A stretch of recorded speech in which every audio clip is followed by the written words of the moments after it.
ये है संस्कारशाला, ये है संस्कारशाला। इस कार्यक्रम के पुण्यार्चक हैं नेमचंद जैन, सौरभ जैन एवं समस्त परिवार, नई दिल्ली। श्रीमती स्नेहलता शाह, डॉक्टर सुहास, डॉक्टर मोनिका शाह, कुमारी राधिका शाह, सुनील गंगवाल एवं कमल गंगवाल। जय जिनेन्द्र। नमो अरिहन्ताणं, नमो सिद्धाणं, नमो आयर्याणं, नमो उवज्जायाणं, नमो लोये सवसाहूणं। पंच परमेष्ठी भगवान की जय हो। जैन धर्म के जो बेसिक सिद्धांत हैं उनको समझ रहे हैं। पिछली संस्कारशाला की कक्षाओं में हमने नमोकार मंत्र से, जो कि जैन धर्म का सबसे बेसिक चीज़ है, उसका महत्व समझा, उसकी शक्ति समझी। वहाँ से लेकर के हमने गति, कषाय, 5 प्रकार के पाप, हम संसार में जो परिभ्रमण करते हैं, इन पापों को, कषायों को करके करते हैं, इनसे हम कैसे छूट सकते हैं, इन सब का ज्ञान हमने संस्कारशाला में प्राप्त किया। हमने पिछली कक्षा में क्या समझा था? हमने समझा था किस प्रकार से सच्चे देव, सच्चे शास्त्र और सच्चे गुरु पर श्रद्धा करने पर हमारा सम्यक दर्शन मजबूत होता है। यदि हम सच्चे देव शास्त्र गुरु पर श्रद्धा नहीं करेंगे और मिथ्या देवी देवताओं के चक्कर में रहेंगे तो हम आज जो संसार में दुखी हो रहे हैं वैसे ही दुखी होते जाएंगे। यदि हम सुख को प्राप्त करना चाहते हैं तो हमें इन सभी मिथ्यात्व से बच करके सम्यक्त्व को अपनाना पड़ेगा। आज की संस्कारशाला में हम चर्चा करेंगे एक पर्व के बारे में। उस पर्व का नाम है रक्षाबंधन पर्व। हम और आप बड़े हर्षोल्लास के साथ में रक्षाबंधन पर्व मनाते हैं, लेकिन यह रक्षाबंधन पर्व कब मनाया जाता है, ये कब से प्रारंभ हुआ, किसने प्रारंभ किया, किस कारण से मनाया जाता है, इन सब बातों की जानकारी प्रश्नोत्तर के माध्यम से हम इस संस्कारशाला में समझेंगे। प्रारंभ की बात हम अपनी बात प्रारंभ से करते हैं। हमारे जैन धर्म में 24 तीर्थंकर हुए। उन 24 तीर्थंकरों में 18वें नंबर के तीर्थंकर हैं भगवान अरनाथ स्वामी। अरनाथ स्वामी के समय में उज्जैनी नगरी में श्री वर्मा नामक एक राजा थे, वो राज्य करते थे। वहाँ पर उनके बलि, नमूची ऐसे 4 मंत्री थे। उन 4 मंत्रियों के साथ में श्री वर्मा बहुत अच्छी तरह से राज्य करता था। एक दिन नगर के समीप, क्योंकि पहले के समय में मुनि महाराज वनों में, जंगलों में निवास करते थे, तो नगर के समीप एक उपवन था। वहाँ पर अकंपनाचार्य आदि 700 मुनि महाराज पधारे। वो आकर के वहाँ पर तपस्या साधना करते थे। संयोग से राजा श्री वर्मा, जो कि जैन धर्म का अनुयायी था, अपने मंत्रियों के साथ में उन सभी मुनि महाराजों के दर्शन करने पहुंचा। जो राजा था वो तो जैन धर्म में, दिगंबर जैन धर्म में पूरा विश्वास रखता था, लेकिन वो जो मंत्री थे वे जैन धर्म से जलते थे और मुनि महाराजों से तो द्वेष भाव रखते थे। तो जब वो राजा के साथ में उनकी वंदना करके वापस लौट रहे थे तो अकंपनाचार्य जो मुनि महाराज थे वो अवधि ज्ञानी थे। तो अवधि ज्ञान से उन्होंने ये जान लिया कि ये जो 4 मंत्री हैं, बलि आदि, ये सब मिथ्या दृष्टि हैं, घमंडी हैं, अभिमानी हैं, ये दिगंबर जैन धर्म को मानने वाले नहीं हैं, हम लोगों से द्वेष रखने वाले हैं और यदि इनसे चर्चा करेंगे तो व्यर्थ में लड़ाई झगड़ा होगा। तो इसलिए उन्होंने अपने संघ के सब साधुओं को आदेश दे दिया कि हमें मौन रखना है और अपनी साधना करनी है, इन मंत्रियों से कोई बातचीत नहीं करनी। लेकिन उस समय, जिस समय आचार्य महाराज ने आदेश दिया, एक मुनि महाराज, श्रुत कीर्ति मुनि महाराज, उस समय वहाँ पर नहीं थे। वो नगर में आहार करने के लिए गए हुए थे, तो उन्हें अपने आचार्य की आज्ञा नहीं मालूम थी। जैसे वो आहार करके लौट रहे थे, इधर से राजा और ये 4 मंत्री लौट रहे थे, अपने राज्य की तरफ जा रहे थे, अपने नगर की तरफ जा रहे थे, और वो मुनि महाराज नगर से अपने उपवन की तरफ आ रहे थे। मार्ग में जब उनकी भेंट हुई तो जैसे ही चारों मंत्री ने उन मुनि महाराज को देखा तो उनके प्रति द्वेष भाव जागृत हो गया उन मुनि महाराज के प्रति, और राजा को बोले, देखो ये कैसा मोटा पेट फूला हुआ बेल की जैसे चला आ रहा है। ऐसे गलत शब्दों के साथ में उन मुनि महाराज की निंदा की। अब मुनि महाराज को तो अपनी आचार्य की आज्ञा का तो मालूम नहीं था, क्योंकि वो तो आहार के लिए गए हुए थे। तो उन्होंने उस समय, क्योंकि वो तो जैन दर्शन के बहुत प्रकांड विद्वान थे, तो उन्होंने उनके साथ में वाद विवाद कर लिया, और वाद विवाद का फल ये हुआ कि चारों मंत्री हार गए और मुनि महाराज की विजय हुई। जैसे ही विजय हुई, चारों मंत्री लज्जित होकर के चले गए। मन में बड़ा दुख हुआ, लज्जा महसूस हुई कि राजा के सामने उन्हें नीचा देखना पड़ा। वो मुनि महाराज, श्रुतकीर्ति मुनि महाराज जो हैं, वे आए और आकर के आचार्य महाराज को, अकंपनाचार्य जो मुनि महाराज हैं, उनको पूरी घटना सुनाई। तो अकंपनाचार्य महाराज बोले कि मैंने तो पूरे संघ को इस तरह की आज्ञा दे रखी है, अब जाओ, तुम नहीं सुन पाए लेकिन कोई बात नहीं, तुम्हें प्रायश्चित स्वरूप जहाँ वाद विवाद हुआ है तुम वहीं पर जाकर के पूरी रात भर खड्गासन में कायोत्सर्ग मुद्रा में खड़े होकर के तपस्या करो, यही तुम्हारे लिए प्रायश्चित है।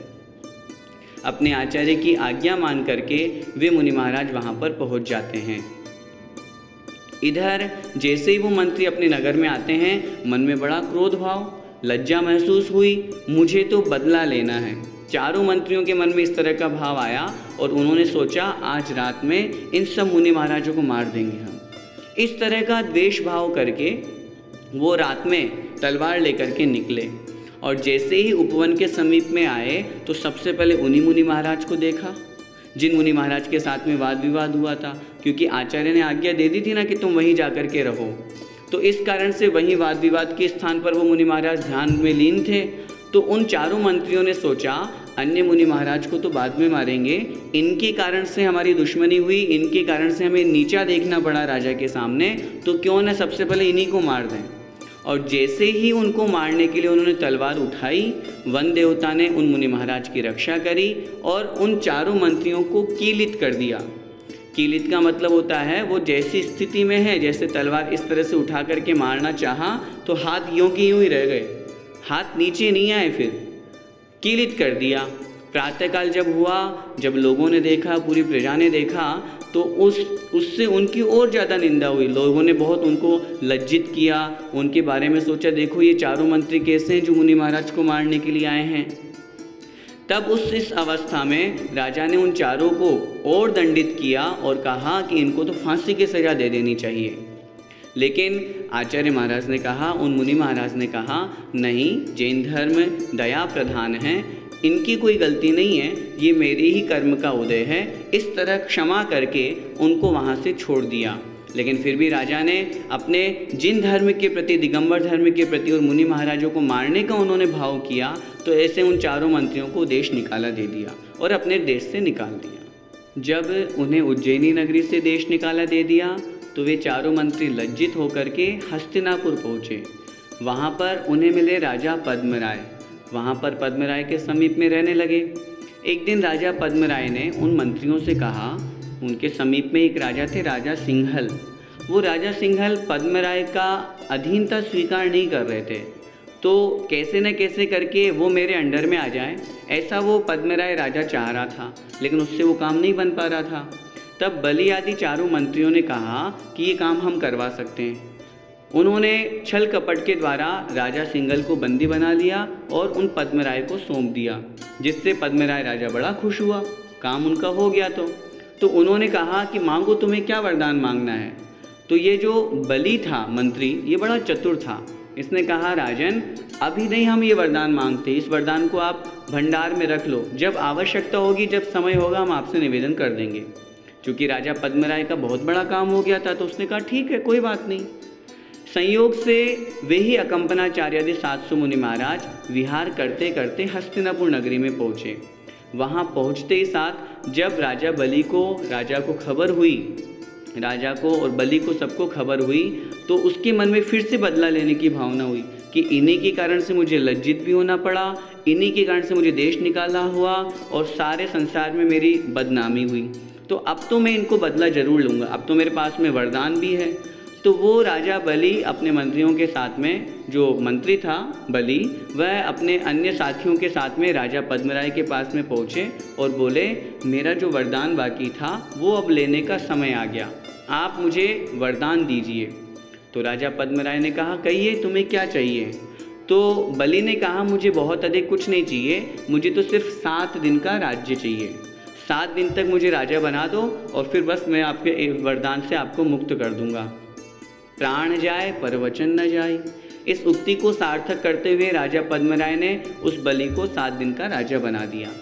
जैसे ही राजा बनाया, वह अब बलि मंत्री से राजा बन गया और उसके मन में जो आए वो करने लगा। खूब दान देने लगा, खूब यज्ञ होम करवाने लगा और उन 700 मुनि महाराज जहाँ पर जिस उपवन में थे उसके चारों तरफ बाड़ लगा दी और उसमें आग लगवा दी।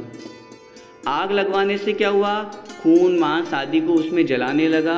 उन मुनि महाराजों का स्वास्थ्य खराब होने लगा, उनके शरीर झुलसने लगे। क्यों? उसके मन में तो बदले की भावना थी।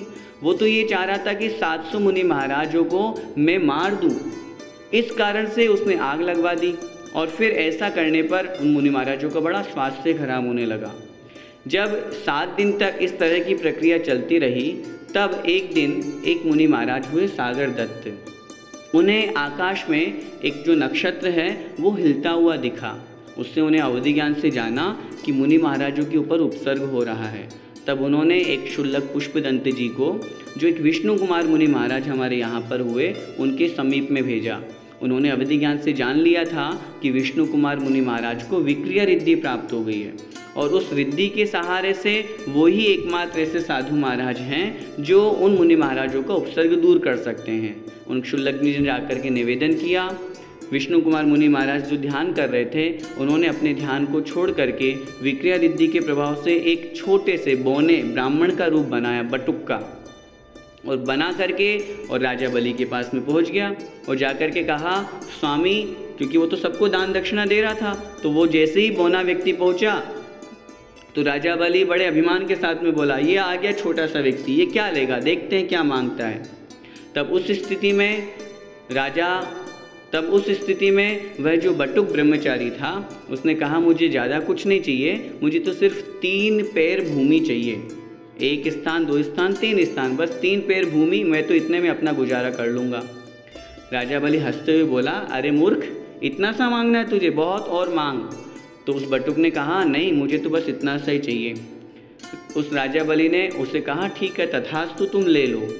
जैसे ही तथास्तु बोले, वह जो बटुक थे, जो विष्णु कुमार मुनि महाराज का रूप था वो, तो उन्होंने अपनी विक्रिया रिद्धि के प्रभाव से अपना विशालकाय शरीर बना लिया और इतना बड़ा शरीर बनाया कि पहला पैर तो रख लिया सुमेरु पर्वत पे, दूसरा पैर रख लिया मानुषोत्तर पर्वत पे और इतना ही मनुष्य स्थान है।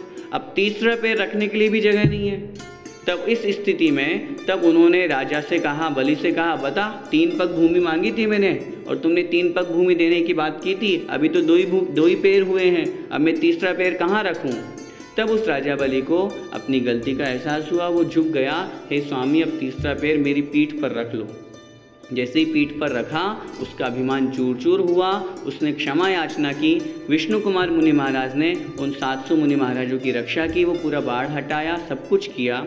और जिस दिन ये रक्षा की, उस दिन था श्रावण शुक्ला पूर्णिमा का दिन था और उसी दिन से पूरे के पूरे जगत में, पूरी प्रजा में हर्षोल्लास हुआ कि एक मुनि महाराज के निमित्त से उन जो दुर्बुद्धि थे, जो मिथ्या दृष्टि थे, उनको भी सम्यक्त्व का ज्ञान हुआ। और सबसे महत्वपूर्ण बात, जो अकंपनाचार्य मुनि महाराज के साथ में 700 मुनि महाराज थे, उन सब मुनि महाराजों की रक्षा हुई। प्रजाजन में हर्षोल्लास हुआ। सबने मुनि महाराज की योग्य जो आहार है वो बनाया और उनकी सेवा की, वैयावृत्ति की। तब से लेकर के हमारे यहाँ पर यह वात्सल्य का प्रतीक, मुनि महाराजों की रक्षा का प्रतीक, यह रक्षाबंधन पर्व मनाया जाता है। भैया जी, उस राजा बलि ने उन मुनियों पर उपसर्ग क्यों किया था?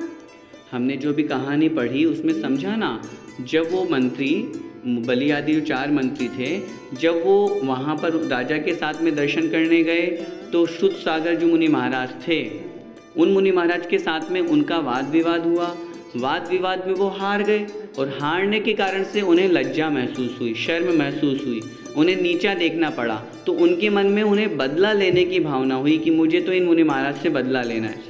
जो मिथ्या दृष्टि जीव होता है, अभिमानी होता है, वो वास्तविकता को नहीं पहचानता।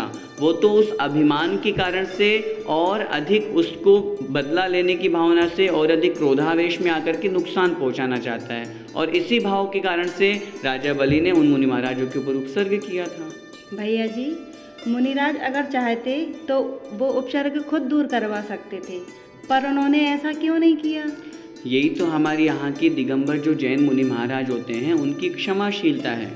अकंपनाचार्य मुनि महाराज जो थे, 700 मुनि महाराज थे, उनमें भी इतनी शक्ति थी, इतनी साधना थी, इतनी कठोर तपस्या थी कि अगर वो चाहते तो किसी भी श्रावक को कह के, उस समय भी तो जैन धर्म को मानने वाले बहुत थे और खुद अपनी शक्ति के प्रभाव से वहाँ देवता आकर के भी उनकी रक्षा कर सकते थे। लेकिन फिर भी प्रतिकार करने की सामर्थ्य होने पर भी वो कर सकते थे, उसको दूर कर सकते थे। लेकिन यदि वो उसको दूर करते तो फिर ऐसा उपसर्ग सहन करने का अवसर कब मिलता? मुनि महाराज तो ये सोचते हैं कि मेरे ऊपर उपसर्ग आए और मैं कष्टों को सहन करूं ताकि मेरे कर्मों की निर्जरा हो। अपने मन में क्षमा भाव को धारण करके कि मुझे इन मंत्रियों से बैर नहीं रखना, हमें तो ऐसा उपसर्ग आया है, अब इसे शांत भाव से सहन करना है, हमें कोई मतलब नहीं है। और ऐसा आदेश उनके आचार्य जो अकंपनाचार्य मुनि महाराज थे उन्होंने दिया और सब मुनि महाराज ध्यान में लीन हो गए। तो क्षमा भाव को भी धारण किया, निर्जरा का भी निमित्त बना, इसलिए उन्होंने स्वयं उपसर्ग दूर करने की नहीं सोची। भैया जी, रक्षाबंधन पर्व पर बहनें अपने भाइयों को राखी बांधती हैं, तो वे ऐसा क्यों करते हैं? रक्षाबंधन पर्व है ना, रक्षा मतलब रक्षा का, बंधन मतलब बांधने वाला जो धागा है, सूत्र जिसे अपन कहते हैं, राखी जिसे हम कहते हैं, ऐसा पर्व जहाँ मनाया जाए वो रक्षाबंधन पर्व है। ये जो परंपरा एक वर्तमान समय में चल रही है कि बहनें अपनी रक्षा के लिए अपने भाइयों को राखी बांधती है, रक्षा सूत्र बांधती है और अपनी रक्षा का संकल्प उनसे करवाती है, भाई उनसे उनकी रक्षा करने का संकल्प करता है। यह परंपरा एक अर्वाचीन है, नई नई चली है। वास्तव में होना क्या चाहिए, हमने जो अभी रक्षाबंधन पर्व की कहानी सुनी, इसमें कहीं भाई बहन का त्यौहार नहीं है। ये तो सभी साधर्मी बंधुओं का त्यौहार है, चाहे हम हो चाहे आप हो, चाहे दो भाई आपस में भी हो। मैं तो कह रहा हूँ पति पत्नी भी आपस में रक्षा सूत्र बांध सकते हैं। भाई रक्षा सूत्र बांधना है, रक्षा सूत्र का मतलब क्या? एक दूसरे की रक्षा करने का संकल्प लेना। अब एक दूसरे की रक्षा करने का संकल्प की जिम्मेदारी क्या भाई बहनों की है? ऐसा नहीं है। हम अपने देश की रक्षा के लिए, अपनी समाज की रक्षा के लिए, अपनी धर्म की रक्षा के लिए रक्षा सूत्र बांधें। सबसे पहले तो हम ये विचार करें कि हम रक्षाबंधन पर्व मना रहे हैं तो क्यों मना रहे हैं। ये एक वात्सल्य का, प्रेम का प्रतीक है। जब मुनि महाराजों का उपसर्ग दूर हुआ, उनके प्रति वात्सल्य भाव जागृत हुआ और बड़े प्रेम भाव से, विनय भाव से उन सबको वहाँ पर आहार कराया गया और इस कारण से यह रक्षाबंधन पर्व चला। फिर भी भाई बहन यदि राखी बांधते हैं तो मनाही नहीं है। लेकिन मैं तो ये कह रहा हूँ कि सिर्फ भाई बहन ही क्यों बांधते हैं। एक माता अपने बेटे के बांध सकती है, एक बेटा अपनी माँ के बांध सकता है, एक पति अपने पति को बांधे, पति पत्नी को बांधे, उसमें क्या आपत्ति है। ये तो आपस में प्रेम का, वात्सल्य का त्यौहार है, एक दूसरे की रक्षा करने का त्यौहार है, रक्षा करने का संकल्प लेने का त्यौहार है। रक्षा सूत्र एक धागा बांध करके हम यह भाव बनाते हैं कि हम एक दूसरे की रक्षा करेंगे। इसलिए मात्र भाई बहन तक ही हम सीमित नहीं रहे, इसमें तो हम अन्य साधर्मी सभी बंधुओं को, जो हमारे पड़ोस में रहने वाले हैं, जो हमारे साधर्मी बंधु हैं, उन सबको हम आपस में राखी बांध सकते हैं। भैया जी, और हमें इस रक्षाबंधन पर्व के दिन क्या क्या करना चाहिए? जैसा कि हमने कहानी में सुना, जब उन मुनि महाराज के ऊपर उपसर्ग हुआ था तो वह उपसर्ग आज के दिन दूर हुआ था, मतलब श्रावण शुक्ला पूर्णिमा के दिन जब हम रक्षाबंधन पर्व मनाते हैं। तो सबसे पहले तो अगर हमारे नगर में मुनि महाराज हैं, हम चौका लगाएं, उनको शुद्ध आहार कराएं, क्योंकि मुनियों के निमित्त से ही मनाया जा रहा है। कदाचित यदि मुनि महाराज नहीं हैं तो वहाँ जहाँ हैं वहाँ हम पहुँच करके उनको आहार दान दें। यदि फिर भी ऐसी स्थिति नहीं बनती है तो जो मुनि महाराज की आहार बेला है, प्रातःकाल का जो समय है लगभग 9, 10, 11 बजे का, उस बेला में मुनि महाराज का एक तरह से प्रतीक्षा करते हुए, फिर उसके बाद में उनका भावना करते हुए कि जहाँ जहाँ भी मुनि महाराज हों उन सब का निरंतर आहार हो, ऐसी भावना के साथ में फिर उसके बाद में फिर हम भोजन ग्रहण करें। और बड़े हर्षोल्लास के साथ में, वात्सल्य का त्यौहार है, वात्सल्य का पर्व है, पूरे घर परिवार के सब लोग इकट्ठे हों और बड़े प्रेम भाव से एक दूसरे के साथ में रक्षाबंधन पर्व मनाएं, धर्म की रक्षा करने का संकल्प लें। आजकल बहुत लोग इसे कोरम पूरा करने लग गए, सिर्फ धागा बांध देते हैं, पैसा भिजवा देते हैं, ये सब बातें होने लग गई हैं। इन सब बातों की जगह हम वास्तविक स्थिति में पहुँचें, जो है उसको स्वीकार करें। हम प्रेम भाव के साथ में, पूरे परिवार के साथ में बहुत अच्छे से एक दूसरे की रक्षा का संकल्प करते हुए अपनी धर्म की रक्षा का भी संकल्प करें। यदि हमारे धर्म के ऊपर किसी तरह की कोई आपत्ति विपत्ति आती है तो हम सभी साधर्मी बंधु एकजुट होकर के हमें उसका विरोध करना चाहिए, अपने धर्म की, अपनी समाज की रक्षा करनी चाहिए। यदि हम ऐसा करेंगे तो निश्चित रूप से हमारा रक्षाबंधन पर्व मनाना सार्थक होगा। हम और आप जो संस्कार शाला सुन रहे हैं, अब तक जैसा मनाया, अब आगे से हमें रक्षाबंधन पर्व इसी तरह से मनाना है, तब तो हमारा संस्कार शाला सुनना सार्थक होगा। जय जिनेंद्र। इस कार्यक्रम के पुण्यार्चक थे नेमचंद जैन, सौरभ जैन एवं समस्त परिवार, नई दिल्ली श्रीमती स्नेहलता शाह, डॉक्टर सुहास, डॉक्टर मोनिका शाह, कुमारी राधिका शाह, सुनील गंगवाल एवं कमल गंगवाल। ये है संस्कार शाला, ये है संस्कार शाला।